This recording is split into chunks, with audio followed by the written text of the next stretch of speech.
guys, as you guys can see, I had to bring something out because this discussion bothers both of us, and it also is bothering a lot of people who are part of this.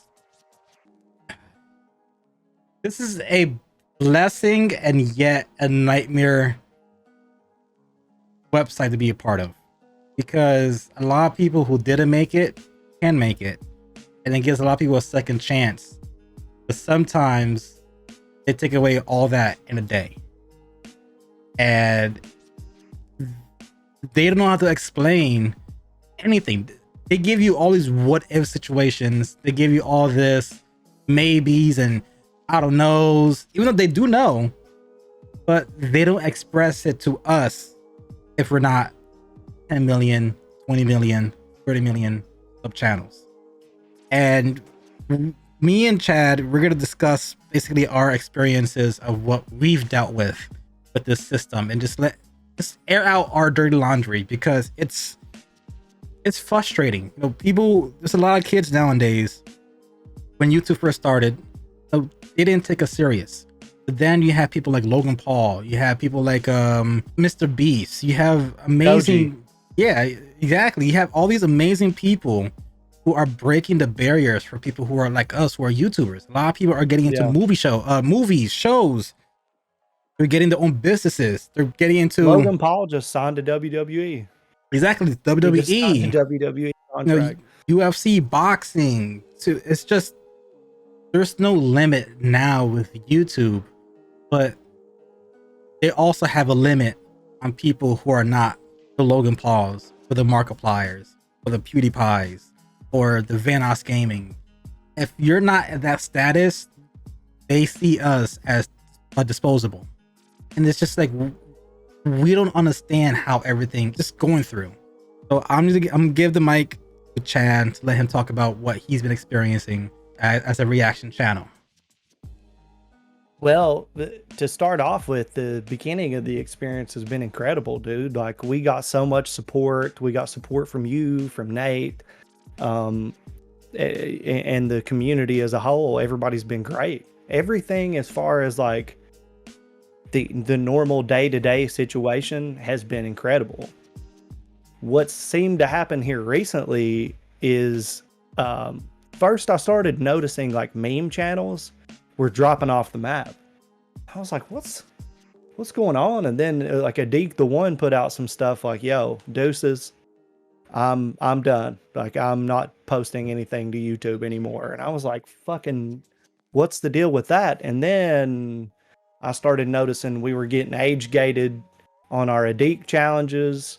We started getting a lot of, hey, you're not, you know, because they let you, when you upload, a lot of people who don't upload videos on YouTube don't know that they let you go ahead and submit your rating ahead of time for things that you would consider inappropriate, dangerous, this or that. They give you the opportunity to go ahead and flag your own shit, which is pretty cool, I guess.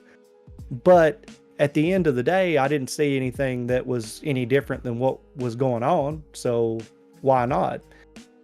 Well, they started being like, hey, you're not rating your shit appropriately. We don't trust you to do this no more. And I was like, what have we done? Like, what have we put on YouTube that's that bad? Nothing to my knowledge, any different than anybody else. And then I started noticing I would wake up and have 3 or 4 emails from YouTube being like, we age gated this video. This video is restricted. It's like, man. Then out of nowhere, Markiplier Try Not to Laugh Challenge number 23 got us a community guideline strike because we reacted to it. And I was sitting here thinking, dude, if anybody on YouTube is the safest person to react to, it's going to be Markiplier. Why? I don't know, because they do joint videos with Markiplier. They literally put Markiplier is one of the people that's the face of the platform. I never, had it been internet historian, I could see how some of his edgier statements might cause some issues. JonTron, same way. You know, if it had been any of these other places, I could get that, Salmonella. I get it. He's said some wild, he's put some wild stuff out there. This was Markiplier, dude. Okay, this has got to be a mistake. It's the skit where the people were sitting in the middle of the road eating chicken. Harmful and dangerous. Please. This is a skit, y'all. Number one. Number two, what? Put it through the appeal process? Nope. Didn't work. Contacted community support or creator support. Oh, let's escalate this. 2 days later, after the ban's only for what, 7 days? On day 7, oh, you're right. This video doesn't violate our community guidelines. We'll take that strike away. But just so that we're not completely wrong, we're going to age gate this video. Is Markiplier's video age gated? No, it's not. Are the other hundreds of reactions to that exact video age gated? No, they're not. Do they know this is not my video? That the content that was flagged is in Markiplier's video? Yes, they do. With only one caveat to that. The only way that I see that not being the case is if I was talking to AI the entire time. Could that be the case? Yes, it could. I don't know. Well, that was a blemish. That was a glitch in the Matrix, right? That was something that just happened. Nope. Unfortunately, let's see. When was it? I got a community guideline strike for number 16, Try Not to Laugh. And it happened just a couple of weeks after. It happened on June 23rd.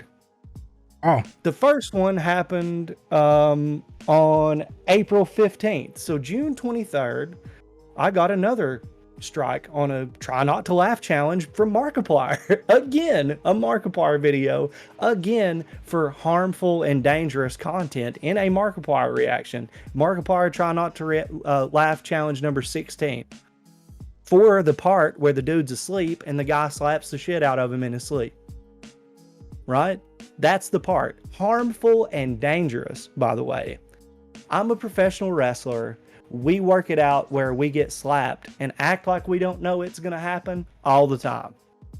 There's WWE on YouTube. There's UFC on YouTube. Oh, by the way, Will Smith just slapped the shit out of Chris Rock, and there's thousands of clips of that on YouTube.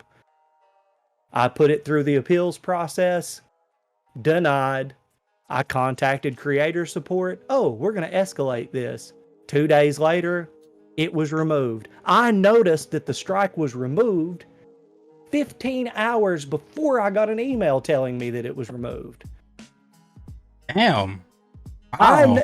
Because I checked my fucking dashboard and it was gone. And they waited hours and hours and hours to tell me it was removed. Knowing that this is one of the richest companies on the fucking planet with people working 24 hours a day. Right. Anyway, dude, so look, it happened 2 times, both times on Markiplier videos, both times. And I have receipts of all of this, by the way. I have got tons of documentation on this because I've been talking to them. What the fuck, you know? They get back to me. Oh, we're escalating this. It's removed. So I've beat 2 of these strikes, both times on Markiplier videos that tons of other people have posted. We've got to brave this storm, you know? We've got to brave this storm. 2 days later, Markiplier Try Not to Laugh challenge number 1, community guidelines strike, harmful and dangerous. 3 videos. All of them Markiplier videos. Not even a year after he put that big, I got my first community guideline strike video out and said to YouTube, fair is fair. Mm-hmm. If somebody else gets it, give it to me. Okay, Mark, if that happened to you the way that it happened to me, your channel is gone overnight. Yeah, that's 3 of his videos. That's 1, 2, 3. Oh. Thank God I beat those other 2 strikes and spent hours and hours of my time doing so. And Nate put out his video and tweeted, and all this was before Actman. Actman happened right in the middle of the shit that I'm going through. So like it's happened again. And now listen to this. This literally happened at like an hour ago when we started talking. Listen to this. I said today, this is somebody from creator support, right?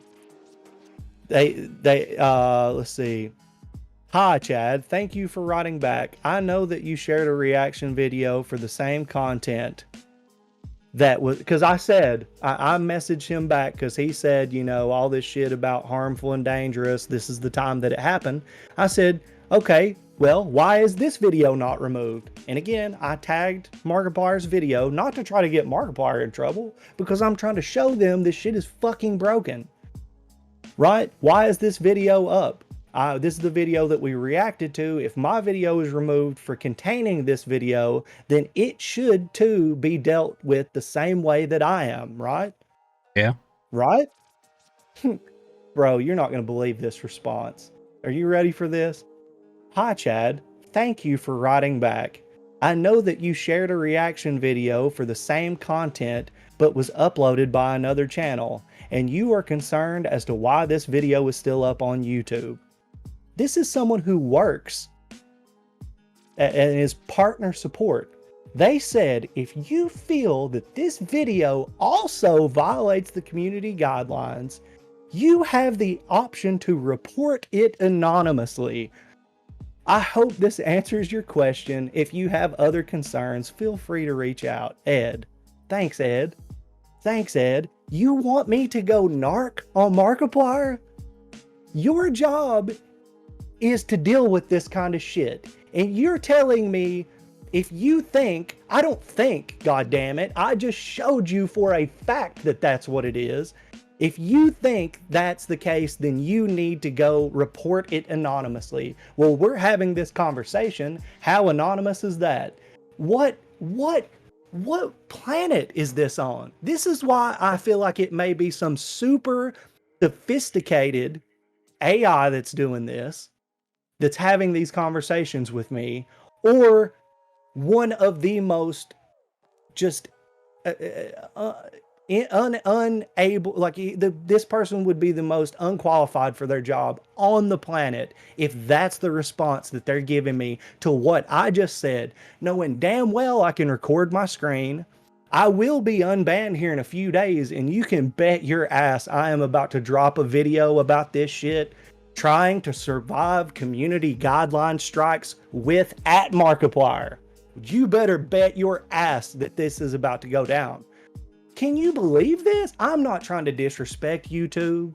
I'm grateful for the platform. I appreciate everything that they've done for me and everything that they do for a lot of other people, but I don't want to be treated like an ignorant child. Yeah. I don't.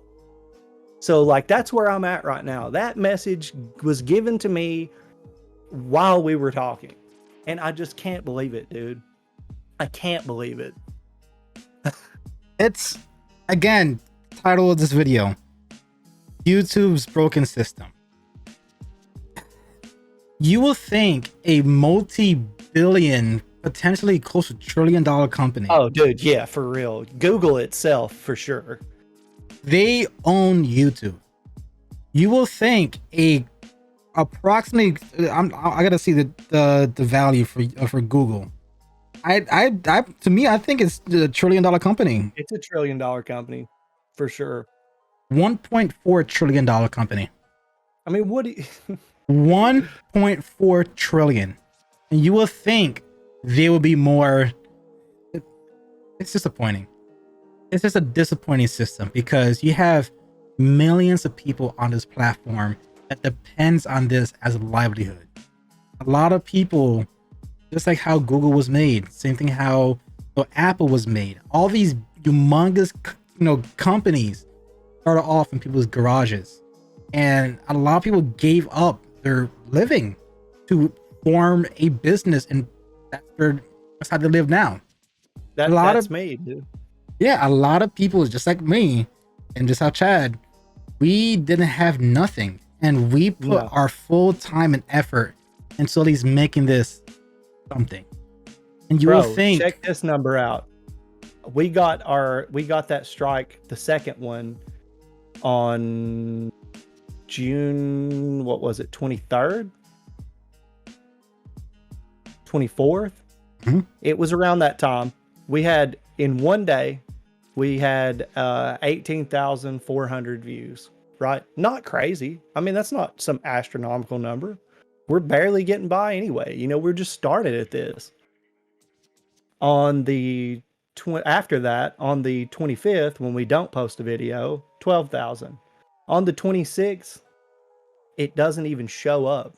It's so low, it doesn't even show up on the fucking graph. On the 27th, 9,000. When they reversed our strike and I uploaded a video, 38,900 views on the 28th. Then 2 days later, we get that other strike, 14,000. Yesterday, 11,000.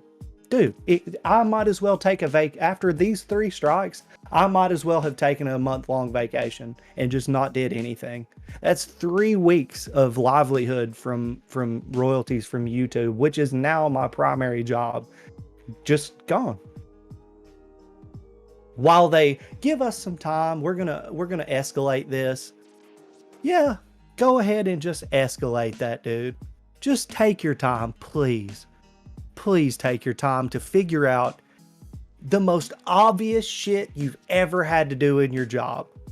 The most obvious shit, because I'm not asking them to go review this video that's just like 100% irrelevant to everything else. I'm showing you the problem that you have with my video is the fact that it contains a piece of this other radically successful YouTuber's video, and you are not doing shit to him. So guess what that means for me?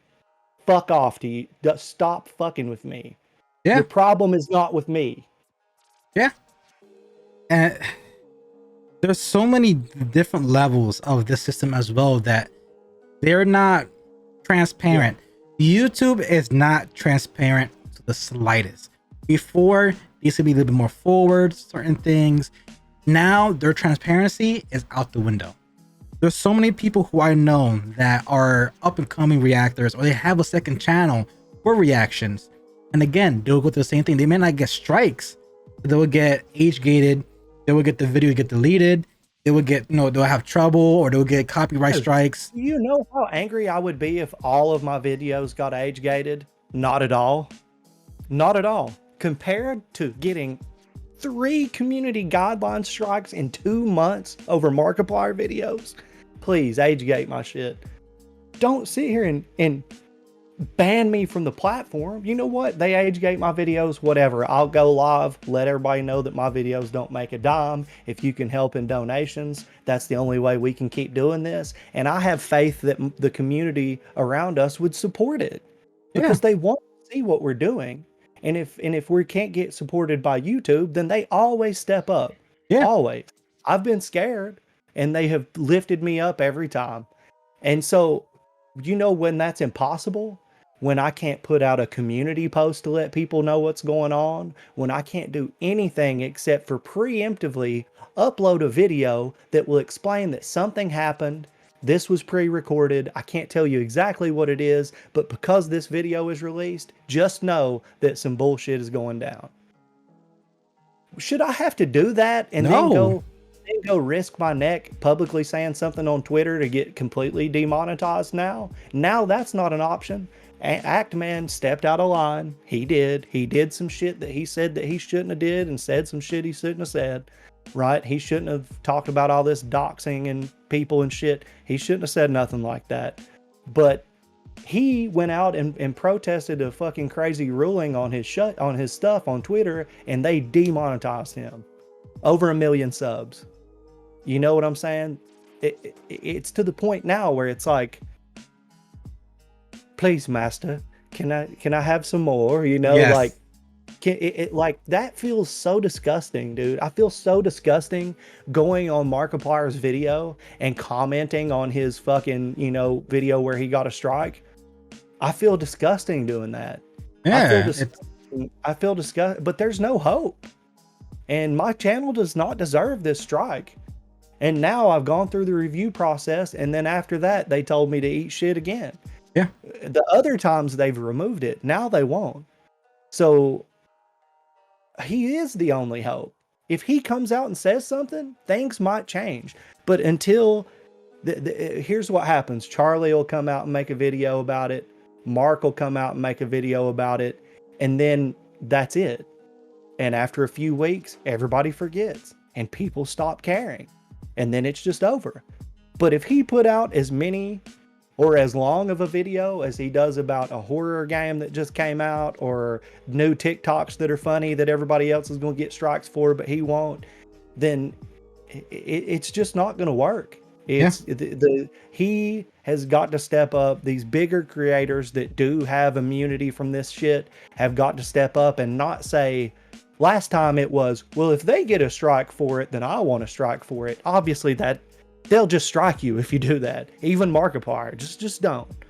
Just don't. What you need to say is, you have got to step back, stop doing what you're doing, or you're going to kill the platform.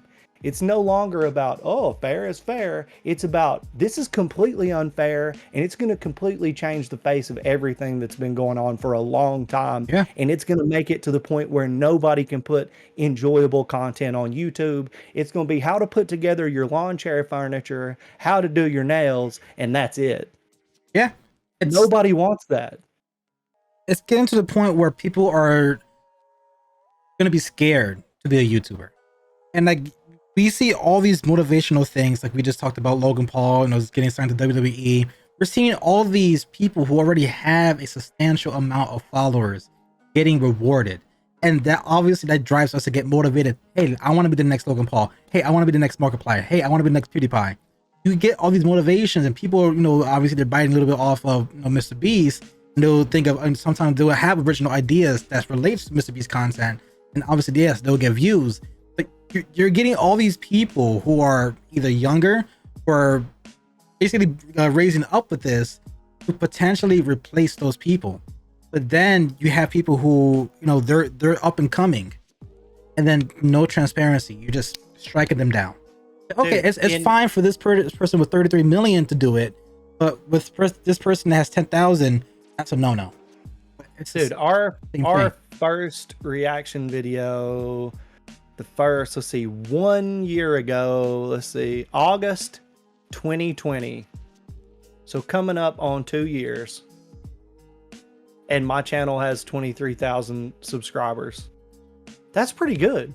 I'm happy. I'm super proud of that. Especially considering that we've done a lot of original content, and we've done a lot of live streams and shit and reaction videos, and that's where it's at. I'm proud of that, dude. But like, now, you're right. I'm scared to wake up tomorrow and it's all gone. Yeah. And at that point, it's all for nothing. Because to rebuild, I'm going to have to go get another job. I'm not going to have time to rebuild. Like this is getting to the point where like I'm making ends meet, but that's where I'm at. Yeah. Yeah. And instead of gaining momentum, it's starting to get to the point where people are sick of hearing about bitching about it. They're sick of it happening because all they want to do is watch. And that's what they should be worried about. They shouldn't be worried about any behind the scenes drama whatsoever. That's my job. But it's to the point now, I have to let people know what's going on. I'm not being lazy. I'm not doing this or that. I'm literally in handcuffs right now. That's what's happening. Yeah. It ain't anything to do with anything else. And that's what, dude, when we posted that next video and our views went up like boom, it's because people have been sitting around waiting. What the fuck is going on? When you post every day and then you go 4 days without posting, it looks like you fell off. They don't know that it wasn't by choice. If they're not on our Discord, we've got 23,000 subscribers on YouTube. We've got like 300 awesome people in our Discord, which I value greatly. They're great people. But 23,000 compared to 300, we can't get the message out to these people no other way. We'll stream on YouTube and have 40 people on the stream. We stream on Twitch, 14 max, which is amazing. Again, I'm not bitching. I value those people that show up. That means a lot. But it does suck when your viewership gets cut in half, when your reach gets cut in half and all this shit over bots not agreeing with you. Yeah. And it's just like the keyword again. Like when I went for this bad boy right here, at Plaque, Mm-hmm. it took me 8 months to get it. Yeah. Because yes, my foundation of my channel was compilations, but the main thing is I have over 455 videos uploaded to my channel. Mm-hmm. About 80 of them are compilations. The other 300 plus are original content. Yes. And when I first applied for the plaque, they were saying, oh, you need to have original content for you to get the plaque. And then I messaged back and I'm like, so these 300 videos at that time when I first went for it in early 2021, so these 200 videos of original content, that doesn't qualify for a plaque. Okay, we'll escalate this and we'll talk with other people and managers to see if you qualify for it. Okay, and then I went months without hearing a word. This was like, I think March. No, it was February when I first reached out to them in 21. Nothing. Towards the end of March, I messaged out again. Hey, I'm at 115,000 and I reached out for a plaque. Why I'm not qualified for a plaque? Well, the last person who reviewed it stated that since you had content made from other people, that you have to go 2 months without doing any compilation like videos, or it has to be original posts for 2 months. Then you'd be qualified for it. Like, okay. So December of 2020 was my last, hurdle of constantly uploading compilations. Ever since December of 2020, the start of 21 was just strictly my content only. Yeah. They told me I had to do 2 months. It has to be 60 days of original content. But the last time I uploaded a compilation was in December, and this was ending in March. So that means I run 3 months. So I put that to their attention, like, hey, ironically, you're saying that it has to be 60 days. My last compilation was December 27th. That's about 3 months ago. Yeah. Would I be qualified for plaque now? Oh, we'll escalate this and we'll get back to you. We'll send you an email. Next few days, refresh. Did they get an email? Reached out again in April. Early May. Hey, I reached out. This is my second time reaching out. Third time reaching out for a plaque. I was told this, but for the last 5 months, I've been doing original content. What do I do? Can I reapply for a plaque? Okay, we just submitted your channel to be reviewed, and then we'll get back to you to see if you actually get the requirements met under our TOS system to get a plaque. Yeah. We'll reach out to you, and if you get we say a yes, then we will give you the reference ID number, and you could have it shipped out. Okay, no email. June, again, reached out. So I was told my channel is gonna get reviewed, and to expect the email. I was told to expect the email 3 different times. I have yet to receive one email seeing if I qualify or don't qualify. Because if I can't qualify, if I have to delete old compilations, I don't mind, taking those compilations, putting it in a different channel. I don't mind doing that kind of stuff. Just let me know what I have to do to qualify for my hard work. Because not only did I put time and effort into the compilations, but I put blood, sweat, and tears into my original content. Those are not easy projects to work on.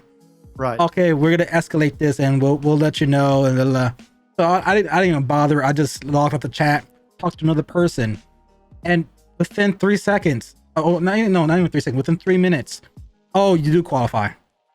We're gonna send you your career dashboard. On the top right, you're gonna see an ID number. Just go on this website and submit it. I'm just like, so how long was I qualified? Oh, here, I saw that your reference number to get your plaque was made 3 months ago. I'm like, I could have got my plaque 3 months ago. It says, oh yes, they escalated it and they got your ID number. Did they ever submit the email? They said, oh no, we have your email on draft. We're gonna send it now. Oh my god, dude. And then 2 months after I got my plaque, they suspend. No. Yeah, they suspended me one time. I woke up one morning looking at my phone saying your monetization has been paused. I'm like, what just happened? But when I reviewed on the creator dashboard, they stated, oh, due to reused content, you demonetize your channel. I'm thinking like, what do you mean? It's September, and I haven't released a compilation since last year in December. This whole entire year has been original content. So I appealed it. Within 3 days, they reversed it. It's all fine.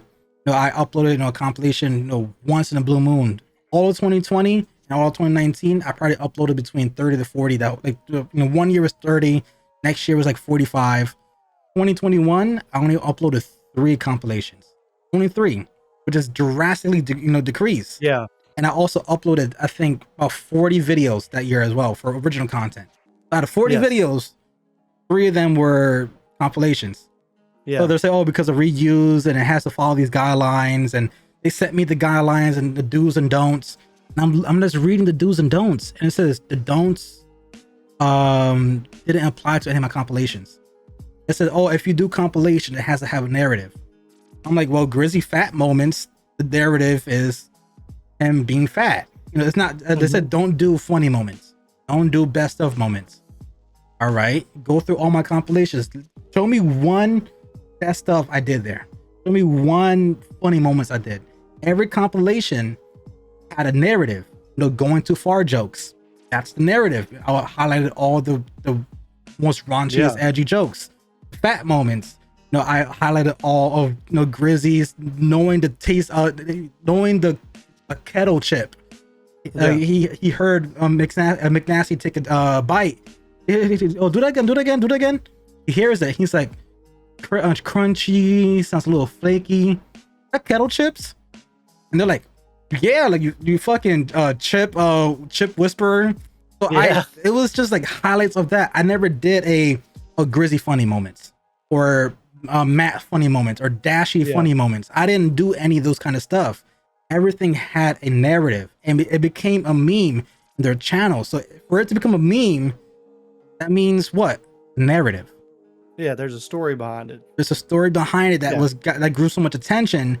It curated a narrative. So whenever Grizzy streams, who are they to moderate all this shit when the people who put it out don't have a problem with it? Like, why should they be policing this shit if the people who put it out don't have a problem with it? Exactly. What does that even mean? Are the compilation videos allowed or are they not? Yeah, I could totally understand if everything in my channel was strict compilations. I understand if 400 videos were all compilations. I get it. I won't be required for monetization or for a plaque. I get that. It's whatever. I can understand that.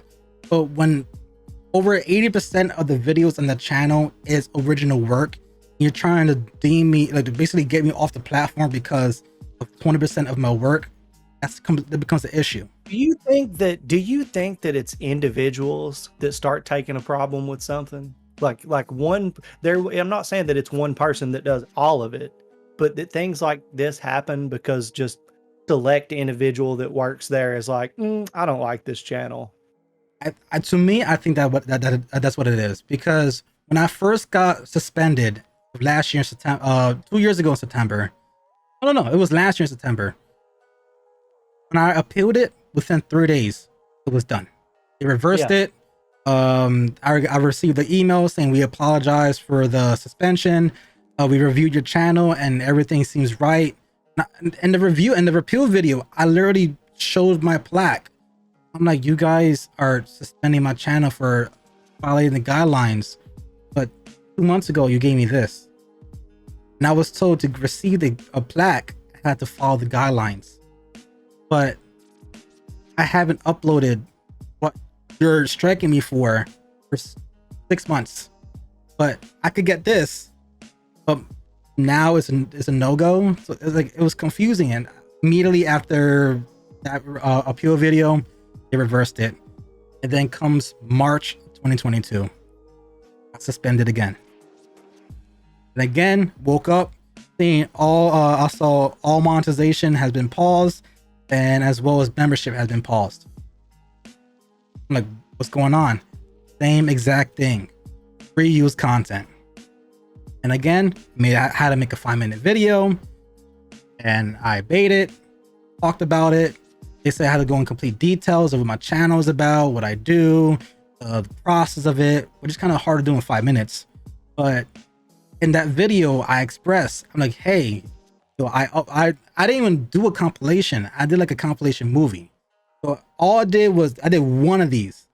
I took all of, I think it was the Grizzy Fat moments, and put them all in one big video. That's all I did. I didn't do no new compilations. All I did was my compilation.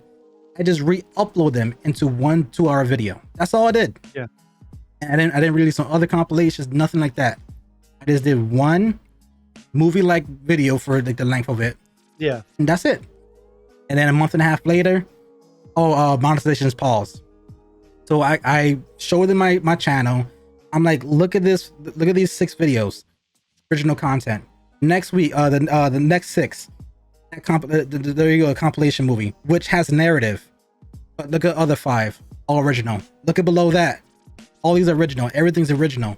And I stated in that video, nothing I do now is reused. Yes, that one video is quote unquote reused content, but it promotes a narrative. It is a meme within his channel I created, which he also obeys by. You know, his chat talks about it. He talks about it. It is a narrative-driven meme that I created in this compilation. It is not something that's just a funny moment or best of. Right. Why am I getting suspended for this? And I appealed it. Told them that, you know, it's a wrong termination or a wrong suspension. 2 days later, they rejected. And then they didn't give me a way to talk, reappeal it or re-talk to somebody. They were saying that, we reviewed your appeal and we stand by what we think. Reapply in 30 days. So I'm like, and the part that sucked. Yeah, and the part that sucked was the following month I was going to Boston. So I depended on the money for the Boston trip. Yeah. So I didn't know what the concept was. If you're suspended, let's say that you made a decent amount of money the month before, they won't release the money until you get remonetized. But their system is, if you don't get remonetized within 50 days, they keep it. Well, then that makes no sense because you have 50 days. You can only reapply every 30 days. Let's say that you reapply after 30 days and they deny you, and then you reapply on the 60th day and you get accepted. Guess what? Because it passed the 50-day criteria, that harder money you made in the month prior, it's all in their pockets. You won't see a dime. Wow. But this is a fair system. I mean, for me, you know, I don't have any experiences like that because we kind of operate in different communities as far as that's concerned. But it is really scary to know how that whole conversation translates to other areas, because I know how frustrating it's been dealing with the blatantly obvious. Yeah. And that's why I was saying it's crazy to me that my situation is so obviously a mistake and so obviously wrong. The fact that I've had to deal with as much problem as I have, God forbid I had actually violated the community guidelines, because there would be no dealing with that. Even unintentionally, they don't care. And they will not tell you, if you fix this, we're good. It's just boom. Yeah, exactly. I woke up to monetize pause. No, and it's like guilty until proven innocent, because how dare we be wrong, no matter how often it happens. Yeah, and I expressed to that, like in my video when I appealed it, I said, what do I need to do to not have this happen again? What route? What is fine by the guidelines? You gave me a do's and don't, and I follow all the do's, and you rejected my appeal. Yes. What's the gray area? What's in that little in between that I tarnished? What did I break in that guideline? You're telling me don't do best of, don't do straight copying, don't just re-upload, which I don't. I take clips from multiple channels. I'm not taking everything from Grizzly's channel.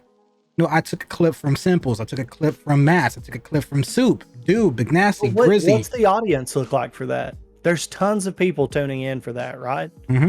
What's the problem? Exactly. If people want to see that, what's the problem? If that's what they're asking for, what is the issue? If the creators themselves know who you are, know what you're doing, haven't reported you, and don't care, what's the problem? What is the issue? Yeah, exactly. I spoke with everybody. I spoke with Grizzy. I met him in Boston. I met Matt in Boston. I sat down with Soup. I also got on a call with Dude and McNasty. This is like when the competition is first getting popular. They dragged me into a call and they thanked me 100%. They're saying, well, your compilations, since you've been promoting us, you never once told people to subscribe to you, never once told people to like your videos. Every single time you drop a video in the description, you always state go subscribe to them, and you got us millions of followers, you got us millions of views. We appreciate that. And it's just like, yes, that was the premise of it. I wanted people to see why I enjoyed them, and they're all fine by it. On top of that, those millions of views, again, like we stated before, yes, we get paid, but a bigger cut goes to Google and YouTube. So why, if people are tuning in for it, isn't that the point of the whole platform? They want people to post shit that other people are going to watch so that they can show ads and generate revenue. That's what they want. So why are they cutting that off in all these different areas? The only thing that I can fathom is that there needs to be room for people who are going to pay money to be there. And it's hard. Like, Hollywood found out, the music industry found out, it's hard to compete with direct access to what people want instead of access to what they're wanting to show people. That what they want people to see that they can get. Now they know what the world has to offer instead of Def Jam, Sony, Nabisco, Pepsi. Like, used to, that's all we had access to, is what those people wanted to show us. And if they weren't showing it, we only knew the people around us extra than that, But now I'm talking to you. You know Soup, you know Grizzy, you know all these people who are creating stuff that is more entertaining to you than Matthew McConaughey. And that's not who they picked. They picked Matthew McConaughey to put in your face. Instead, you know these other people who broadcasted from their fucking room. And that was not taken seriously until it became enough of a money situation to where they're having to hire these people that are on YouTube, cutting out the middleman. The middleman is fighting like hell to get his spot back.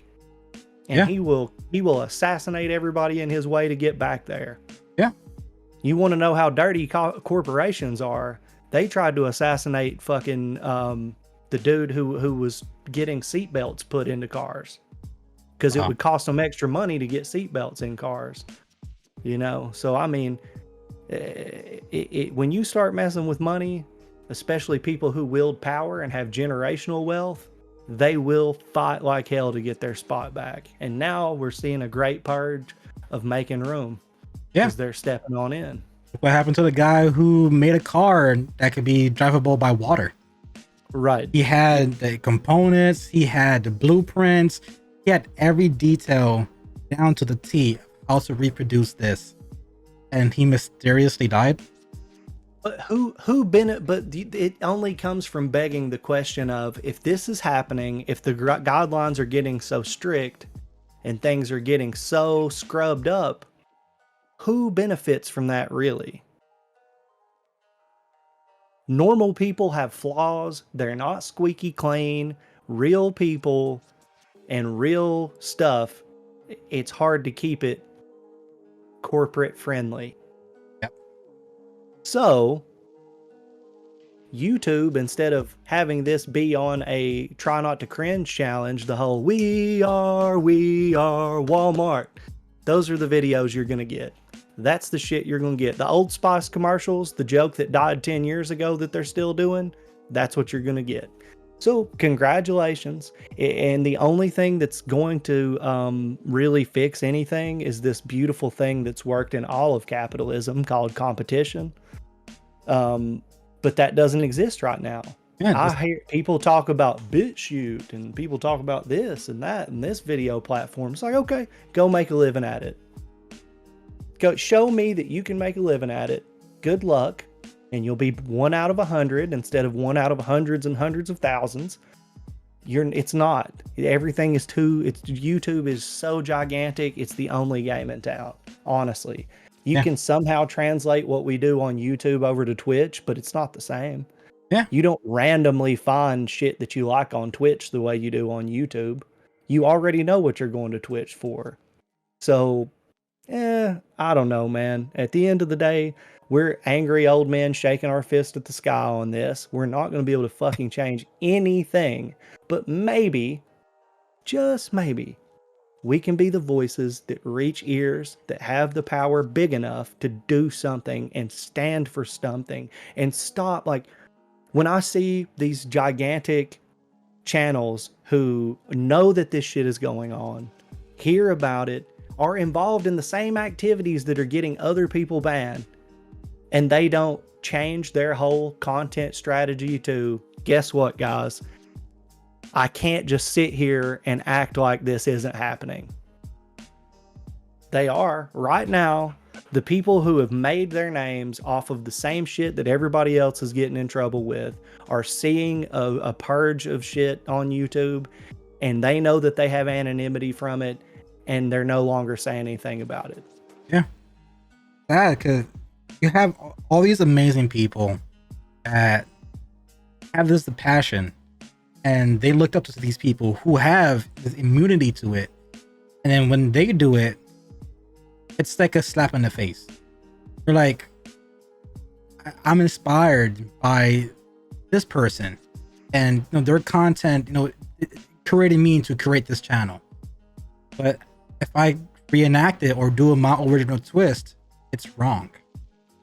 But when they do it, they're fine by YouTube. It's not only fine, it's celebrated, and it's the face of the platform. So yeah, it's definitely some mixed messages. It's got me feeling some type of way. I'm going to have to go through a reinvention process and really figure out what the fuck's going on, because this is how I provide for my family. This is my livelihood. Nikki and I work really, really hard on this shit. Her more so, honestly. I'm the brains behind like ideas. She comes up with some great ideas too. But it was my idea to kind of jump into this, so I drug her in to this, and now there's so much uncertainty with it, which we went into it knowing there would be uncertainty. We just didn't know that it would be a situation where we're doing everything right, and out of nowhere just get thrown in the gulag over it. That's one reason why this channel has also been made.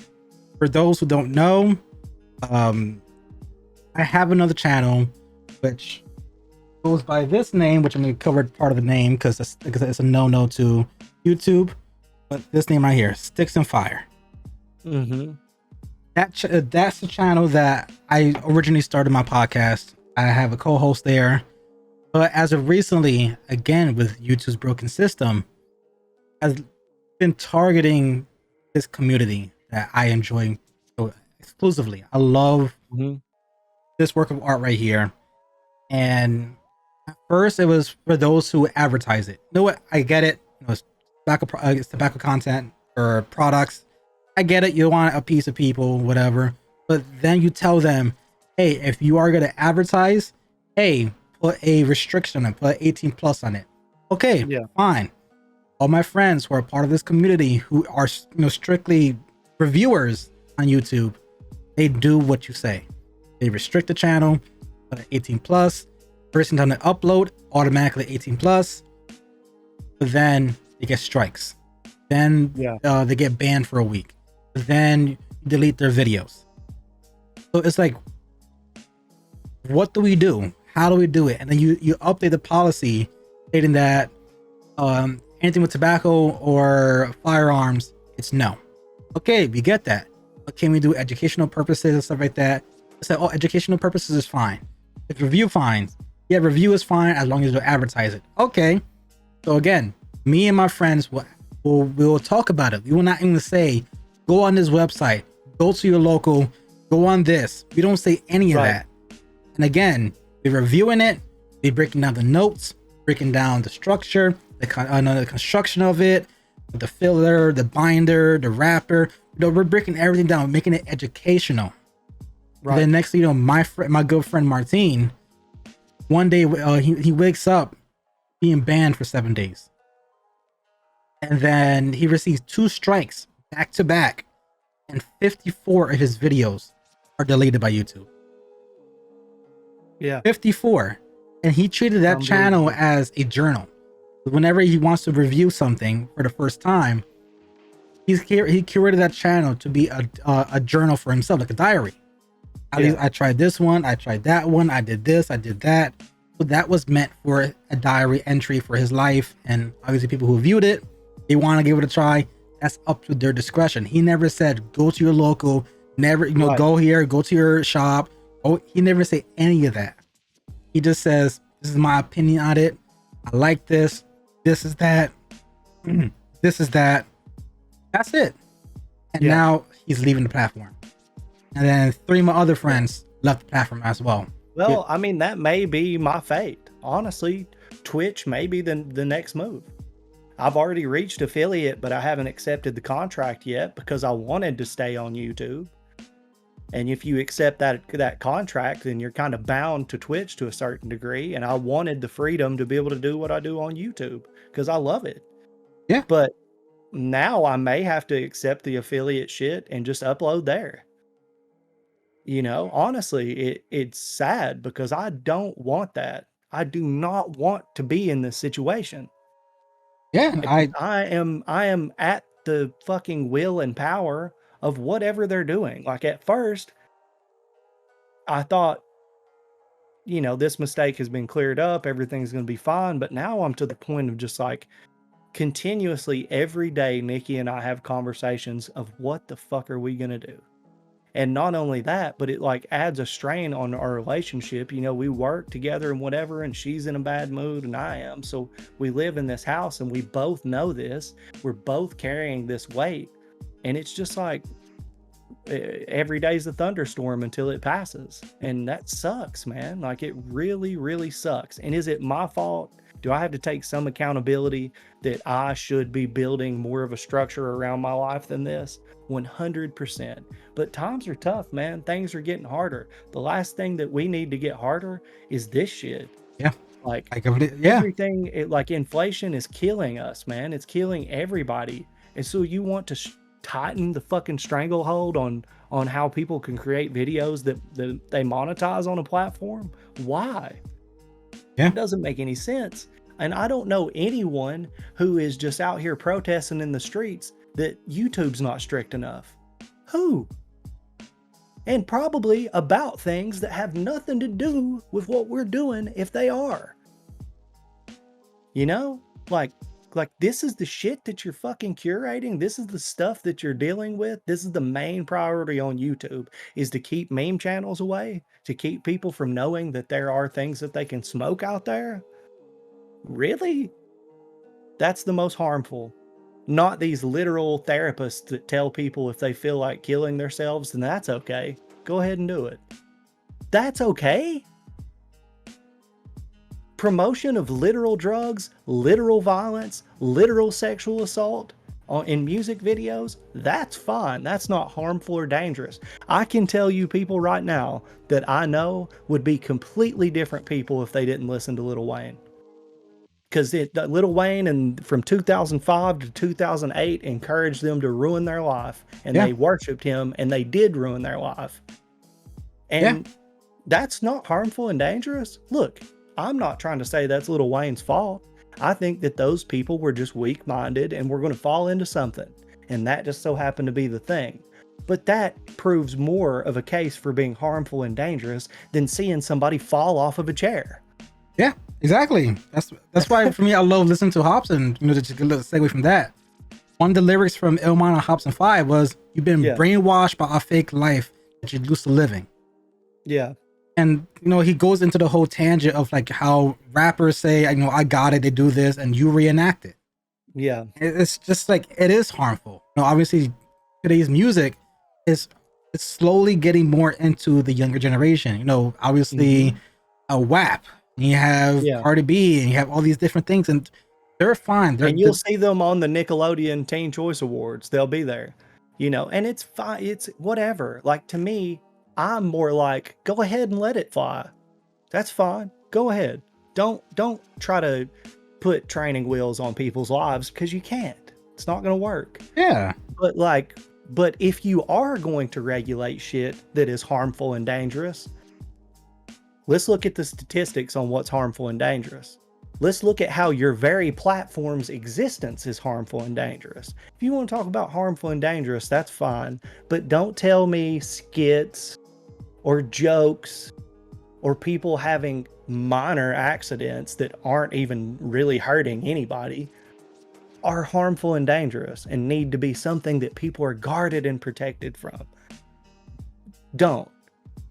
Because you're not really stopping the shit that's harmful and dangerous from happening with actual proof that it's actually harmful and dangerous. So yeah, it's all becoming a little bit ridiculous, bro. And I don't know what the answer is. All I know is that I just have to adapt and overcome.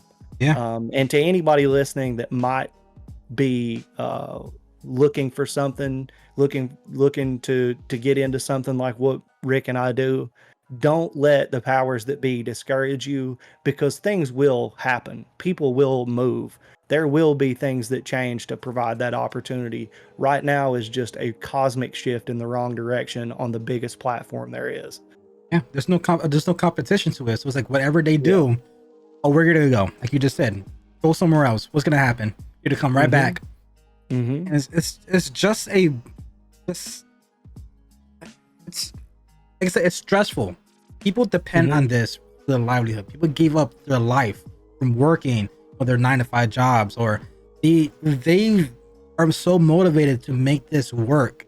And a lot of them, you have to make it work. Just so everybody knows, the odds of you not doing that and it working are astronomically low. You have to take a huge risk to even pursue it, or you have no chance. So the people who have taken that chance, it's not like, oh, I'm going to be a rock star and hit the road. No, there's proof that it can happen and it does work.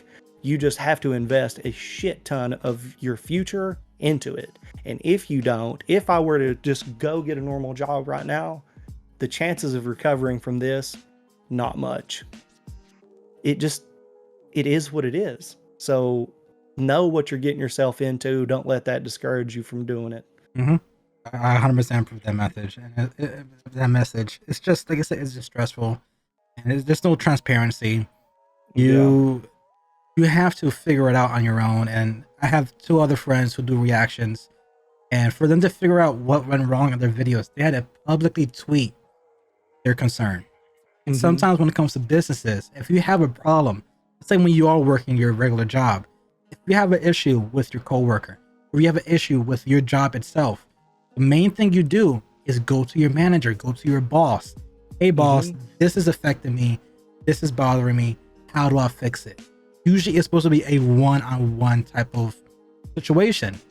The fact that YouTube's creator service doesn't even talk to you, like you reach out to these to the representatives, you reach out to the people who are supposed to be creator support, and they either blow you off, or they either ignore you, they're going to escalate it, and then send you an email, which they typically never do. For you to get a response, you have to use your probably a few thousand to tens of thousands Twitter account to tweet at YouTube support to get your result. Now you're putting your issue into the public. Yes. And it's backwards. Nobody wants that. No one wants to go on their platform where their supporters are either waiting for a funny tweet or an update for a new video, or they're working on a big project. They follow these platforms to get little teasers of up and coming stuff, or just seeing how the creator is, to seeing who they enjoy the most. They follow these platforms to get Right. updates. They don't want to go on these. Not to hear about somebody bitching. Exactly. They don't want to go on and read a whole thread of them going back and forth with YouTube support of why their video got demonetized. Right. But that's the thing. Why is YouTube support on Twitter more helpful than the creator supports? It just doesn't. It's not a good look. So then they have to pay attention to it. Exactly. And it's like, It's not hard to figure out. It's just annoying that it is that way. Exactly. And there's no transparency. Like for me, but it's not that way anymore. That's what I'm. Yeah. What I'm trying to say is that it's not that way anymore. But good luck. So it's like, have luck now to try to get that message across. Because Right. I use a different account. I don't want to use it publicly. And because I had a video with a person who I grew up listening to, one of my favorite artists is, and I actually managed to sit down with him and talk with him on the Sticks and Fire channel. And the guy's name is James the Barber. He was part of a prominent salsa band from 1995 to 2001. He's still active to this day, but the main members of it, dipped in 2001. Yeah. But sitting down with him was phenomenal. And the thing is, we didn't advertise anything. We got into how he was introduced to this, and everything was educational purposes. He never said buy or go here or this. We just spoke about how he got into it, why he enjoys it, his life on the road, him touring, and just regular conversation, like what me and you're doing like now, just having a conversation. Yeah. And that video got age-gated. And when I Same appealed thing it, happened when I uploaded my friend and I, Chandler Cole. He was just on the Ultimate Fighter. And I know him. Like, we're from the same area. He's hung out with me. He's one of my good friends. He was on the Ultimate Fighter. So I did an interview with him about that. And as soon as I uploaded it, I mean, it was up for a minute. It was a 30-minute conversation, age-gated. I was like, what? Dude, that barely has been up at all. Like, there wasn't enough time for you to listen to the episode. And I appealed it, and it got removed. The appeal, the age gate got removed. And I was just like, how did that happen instantaneously? And this was right after the second strike got removed. It was the first thing I uploaded, and it was just like, nope. How do you know? How do you know? It's like you're convicting me of shit that you don't even know. Yeah. Why?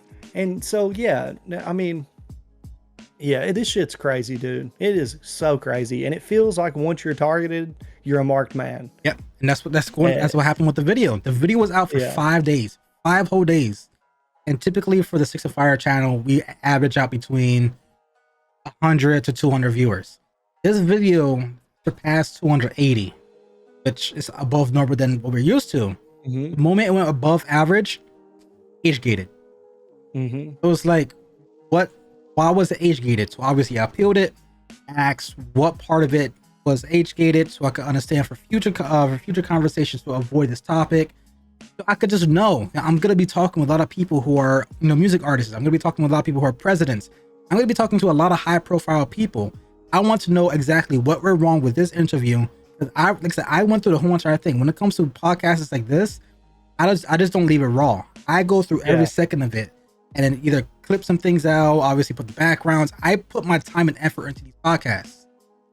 I just want to know what went wrong with the James the Barber interview so I could fix it when I get other music artists or any people of status or even who have no status. So I can know anybody who I get on to avoid this conversation. When they denied the appeal, they didn't give me an answer. It just says we through our guidelines, we feel like it terminated. Right. It was like dangerous acts. Yeah. Right.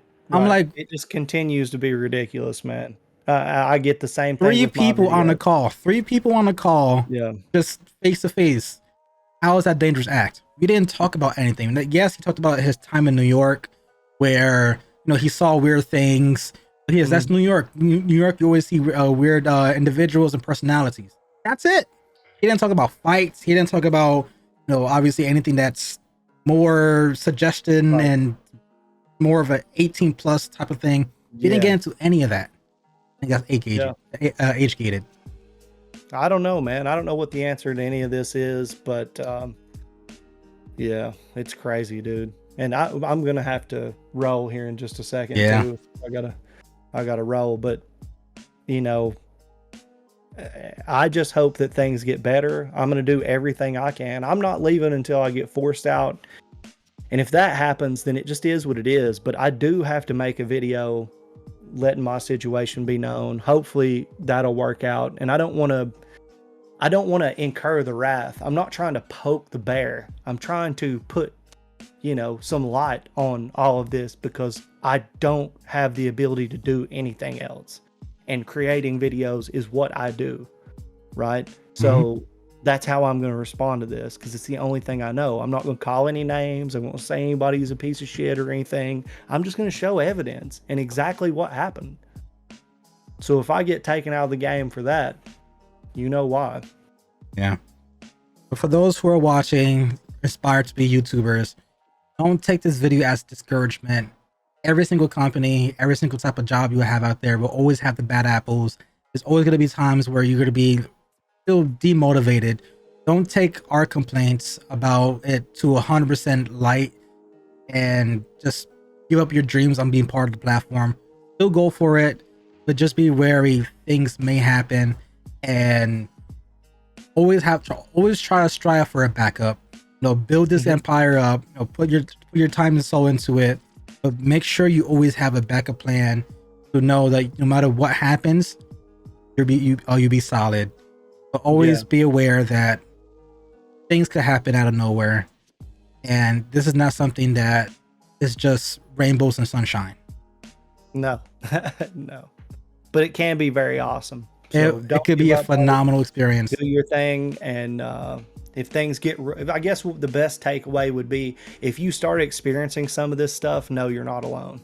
Yes, 1000%. Everybody, every single person you could think of most likely went through something like this. Yeah. And no matter what, don't get discouraged. Always fight for what you know was right.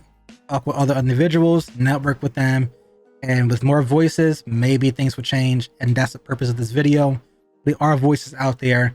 Hopefully people share this video, get more light, and most likely if anybody hears of it of status could probably talk with the CEO or talk with people who are high representatives. That is the only way things could change, and it's just bringing things to light like this. But I hope you guys enjoyed this this video of us just talking about our experience with YouTube. Peace out, guys.